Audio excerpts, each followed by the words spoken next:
Hi friends, today we are going to make a coil built pot in clay. So the first thing we're going to do is roll out some coils or worms. I like to start by tearing off a piece of clay that's about the size of a ping pong ball or a golf ball, and then I start rolling it up in the air because that's easier for me. And then once I get it started, I'll just place it down on my board and I start to roll. It seems like everybody can roll a worm. We've been doing this in Play-Doh since we were little, but I want to just give you a few helpful hints. We're going to be rolling from the fingertips back to the bottoms of the finger, and we're going to be rolling slowly. If you roll too quick, you're going to notice you get this rectangle instead of a round worm. So if that happens, just stop and put it up and down and tap it back into a circle and slow down when you're rolling. The other helpful hint is not to make your coils any smaller or thinner than your pointer finger. If it's smaller than your pinky, it's probably going to break. Lastly, when I'm rolling, you're going to notice that I spread my fingers out as my coil becomes longer. And I want to have my coil be the same thickness all the way through. So if I have a thinner spot, I'm going to feel for the thin spots and not put much weight or pressure there.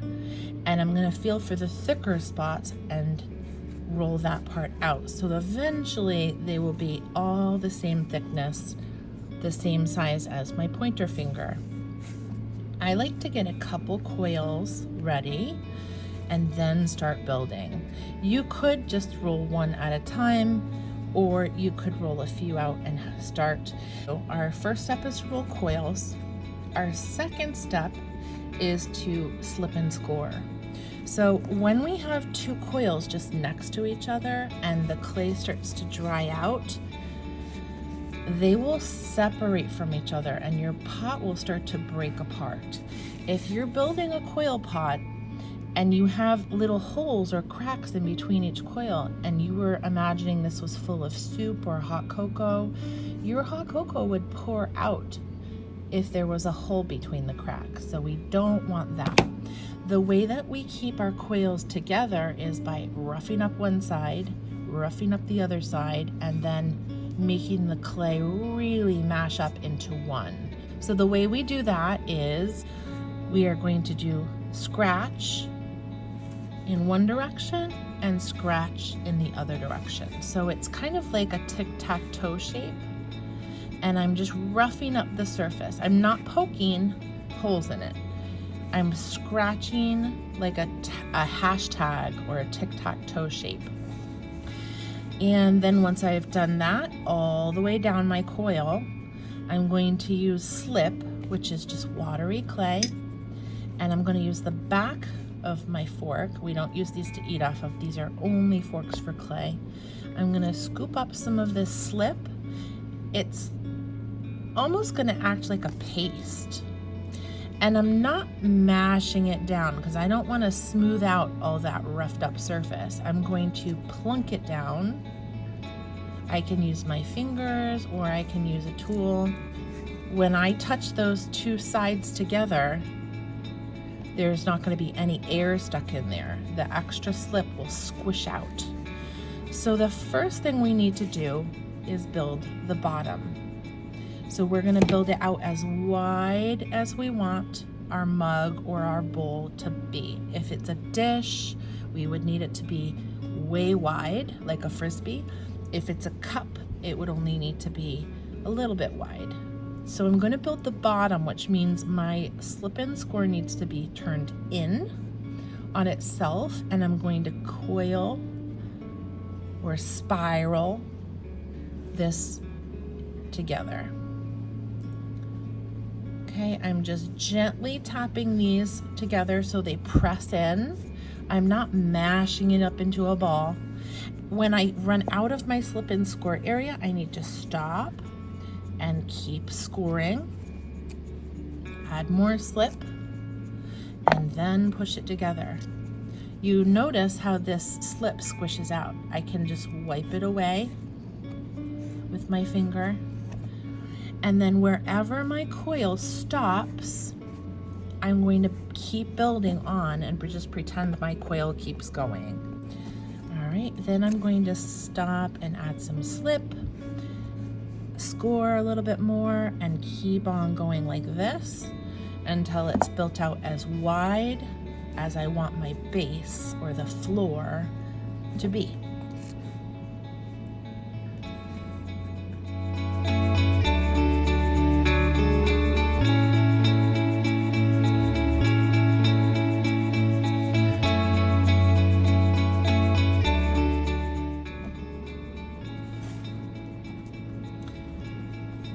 Every once in a while, I pick it up and move it over so that it doesn't stick. Or I can put a piece of newspaper or a paper towel under it to help it not stick to my board.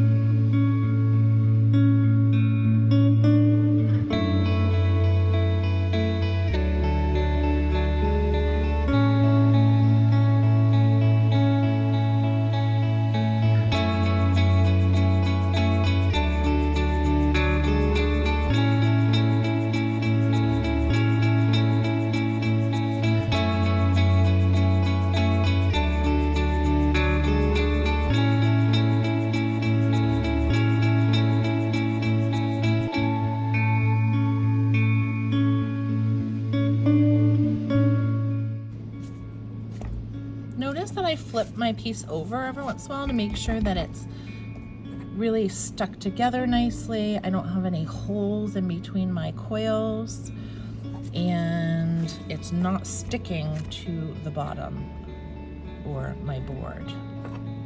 I want my mug a little bit wider before I start building up the walls.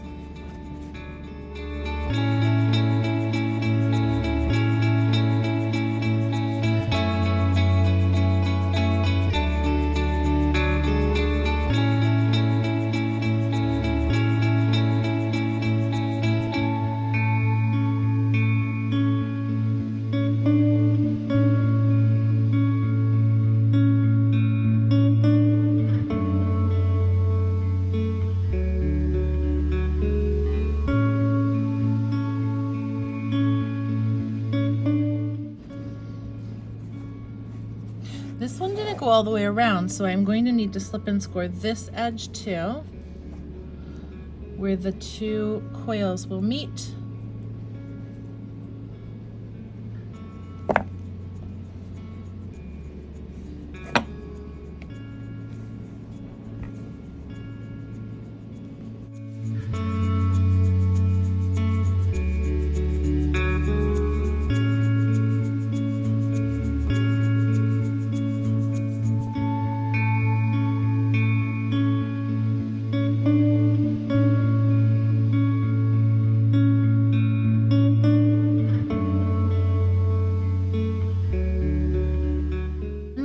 To start to build up the walls as tall as you want it to be. If it's a mug or a vase, you could make a tall skinny one that's just a vase for one flower. This big one over here is probably as big as a bowl, and this one's more like for a cup.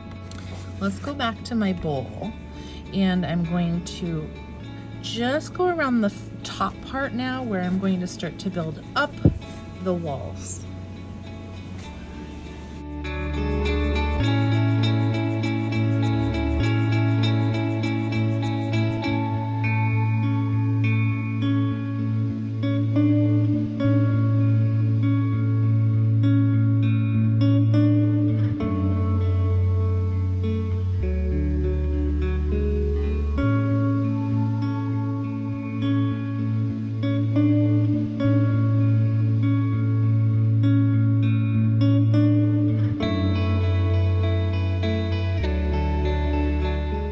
So it got really thin right here. I'm just gonna patch that a little bit. I wanna keep it as thick as my first finger.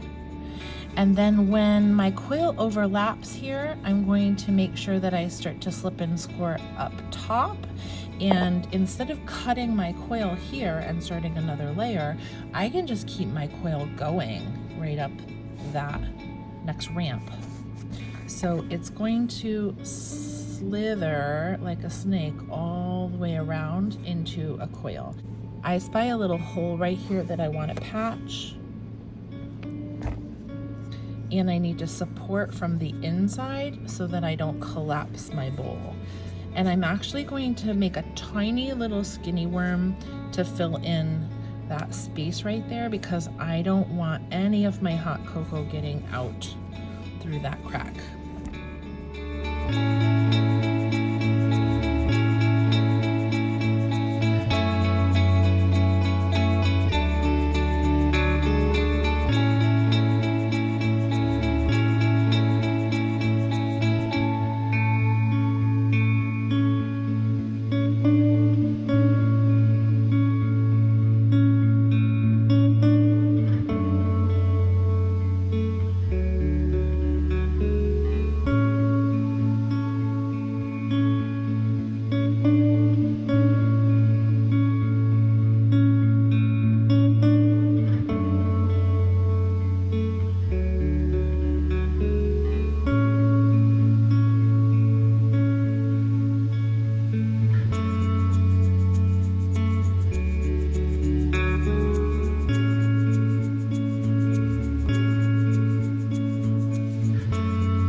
So I built up this mug nice and tall, and I've smoothed out most of my coils. So you can still see where I've built with a coil, but I was starting to fill in sections that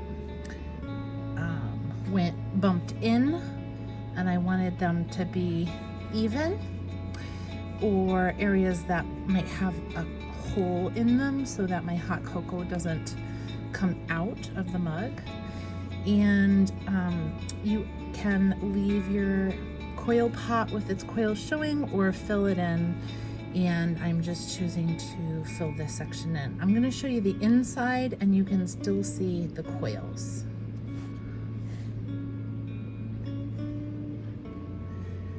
All right, and then my last coil sort of ended here. And I thought, well, that's tall enough to be a mug. It feels good in my hand, but my coil didn't reach all the way around. So I just wanted to show you how I finish and solve that problem. I'm going to make a small coil that only needs to fit from here to here. I pinch it off, and of course I need to slip and score. And I'm just going to kind of make it like a puzzle piece that fits in there and just finishes off that row. So one last coil, and it's kind of a little bit taller than the rest, so I'm going to pinch and smush it down. So I'm just making it be the same height as all the rest of the lip, and I'm smushing, sort of filling in and patching. Now the last thing you could choose to do on your mug, if you have a mug, you might want to have a handle. So I, of course, would need to slip and score wherever your handle is going to attach. And I'm going to roll a coil for my handle. I can just make one coil and then estimate how long it would need to be and cut it off there or wherever looks good.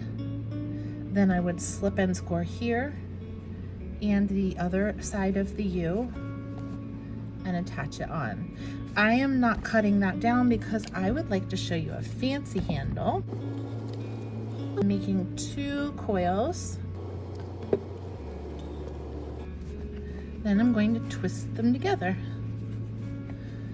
If you know how to braid, you can even do 3 thinner coils and braid them if you want to be extra fancy. But I'm just going to do 2 that are the same size coil as what I built my mug with, that twist together. So I'm going to just twist, twist, twist. And then I'm going to round it. And that looks like a good size. Now I'm going to make it flat here and here. And scratch it up. That's called scoring. Slip. And more slip. I've already scored my mug. And I'm going to support the inside of the mug with these fingers here so I don't collapse this wall while I'm pushing against it. And then same with way deep inside as I push against the bottom to attach my handle. I'm holding the inside of the mug. Now, my whole hand does not fit in there, but a few fingers fit comfortably, so that's kind of feels good. Then I can kind of clean up these areas where the slip squished out. Now, if your handle is starting to sag, you can put newspaper or paper towels inside of this to hold it in its shape while it dries and hardens. So this will help it hold its shape until it's hardened. And then I can keep working and smoothing out any of these lumps and bumps that I don't want to show, and I can be done. Here is a giant bowl that I made with big wide coils. These are about the size of my thumb, and I built it up in the same way, but I just wanted to show you that this is a great way to build larger vessels. If this is bigger than I could make with by pinching. Pinch pot method is a great method for small bowls, but coil building can be built up as large as you want it to be. The pinch pot is one, the coil building is another. That's what we're doing here. And the last method that we're going to learn in hand building is slab formed. So that's just what it sounds like. It's kind of like a pancake. There's another method that is not hand formed, but wheel throwing. So pottery on the wheel is very different than hand building. That's on the machine that spins round and round. So I will take a look at what you have been building. I know that it takes a lot of practice, so just do your best and make sure that all your pieces are connected nicely. You don't want to have any separation as it dries and cracks. You don't want these to be able to pull apart. So do extra smoothing. If you're not sure, you can smooth down your coils all together, and then you'll know that they're really well attached. So don't forget slipping and scoring, and don't roll it thinner than your pointer finger or it will start to get too thin. I have a lot of friends that were rolling them smaller than their pinky and building these tiny, tiny little coil pots, and then they started cracking. So this is an example. If it gets too small, it's gonna start to break, and you'll put all this time and energy into it, and then when it dries, it's just gonna crumble, all right? So when you're coil building, you can make them a little bit bigger, because once you squish the coils together as you're building, you are changing them and making them a little bit smaller as every coil attaches to the one below it. You do have a little bit of a squish on both sides of the coil there. So you're reducing or making smaller the size of every coil, which is why when you roll them, it's okay to roll them a little bit bigger than what you think you need. Okay, so this is just a fast little wall of coil building to show you how it really gets a lot smaller when you start to build with it. All right, well, good luck, have fun, and we will see you next time.